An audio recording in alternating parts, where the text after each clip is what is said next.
প্রশাসনিক চাকা সচল রাখতে পুলিশ বাহিনীতে আবারও রদবদলের হাওয়া। এবার নজরদারিতে পুলিশ সদর দপ্তর থেকে শুরু করে খোদ ডিএমপির গুরুত্বপূর্ণ কিছু বিভাগ। দীর্ঘদিনের কর্মস্থল বদলে নতুন দায়িত্বে ফিরছেন ৭ ঊর্ধ্বতর কর্মকর্তা।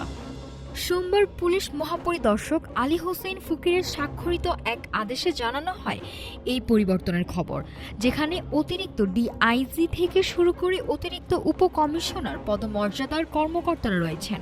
সদর দপ্তরের পার্সোনাল ম্যানেজমেন্ট শাখায় নতুন দায়িত্ব পেয়েছেন রায়হান উদ্দিন খান, আর একই শাখায় খন্দকার শামীমা ইয়াসমিনকে পাঠানো হয়েছে রিপেয়ার অ্যান্ড মেইনটেন্যান্স বিভাগে। পরিবর্তনের ঢেউ লেগেছে ঢাকা মহানগর পুলিশ বা ডিএমপিতেও।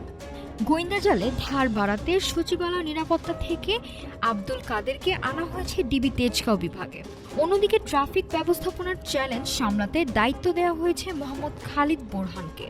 পাবলিক অর্ডার ম্যানেজমেন্টেও এসেছে নতুন মুখ।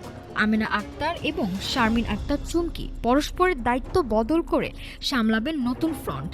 বিভাগীয় এই রদবদলকে নিয়মিত প্রক্রিয়ার অংশ হিসেবেই দেখছে পুলিশ প্রশাসন।